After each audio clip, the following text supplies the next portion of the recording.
My dad got it. Oh, my dad got it again. He did. Lie down.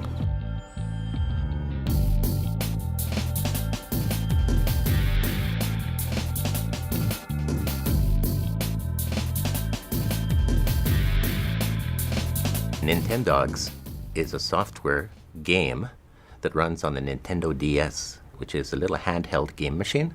It has, DS stands for double screen. It has two screens on it. One screen is where you see this very, very cute little dog that you can choose yourself amongst a lot of choices. And the other screen you can use your stylus, and it's a touch screen thing that you use to make things happen. So for example, you choose on the menu to do certain things, like to play with your dog, to give your dog a bath, for example, and you'll see the little foam and you use your stylus basically to bathe it. You can throw a ball or throw a frisbee and has the dog catch it and play with it. The appeal is that you actually can take care of a pet, learn to nurture a pet dog basically, and learn to train your pet and play with your pet as if it was pretty close to a real animal. Sit down. Sit down. As you take care of it, the dog gets smarter and smarter. And, you say roll over or whatever tricks you want to teach the dog, and the dog does those tricks. Your dog actually gets happier and more energetic. So really you can actually watch your dog thrive, I guess is really what it's about. You might be wondering, why would we want to play with a virtual dog in a university, particularly in a faculty of education? It's the fact that we wanted to see, in fact, whether or not you could get some positive benefits from playing with a virtual dog. Sit.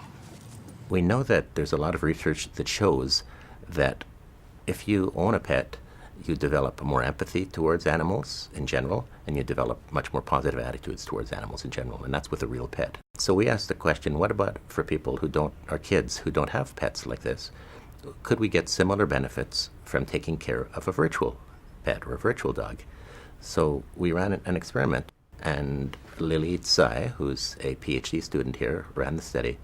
And what we wanted to see was if we gave the game machine, the Nintendo DS game machine, and a virtual dog that kids could pick, and if they played with these for 3 weeks, and Lily would interview them every week at the end of the week to see how they're doing and how much time they played, etc. And the research was by pre-testing them and post-testing them on their attitudes towards the humane treatment of animals and on empathy towards animals, to see whether or not playing with his pet for 3 weeks would make a difference to those two things. And we did find positive results. We found their attitudes improved and their empathy improved. My dog has a friend, see? I think one of the things was really to try to see how realistic this seemed to be to the kids. Like, for example, do the kids keep their distance and realize that they're just playing with something electronic? Or, for example, is there an emotional attachment that develops a little bit towards the dog that kids might have? And again, it depends very much on the child. In some cases, the kids really did start to feel very close to their animal, as if it was like a real pet. Eat the food. Certainly, it's showing us that it is possible that having a virtual pet, you can learn positive behaviors that are really important. You can learn positive attitudes that are really important. You can develop empathy, which is a key thing that we all need to have, I think, to get along really well in this society.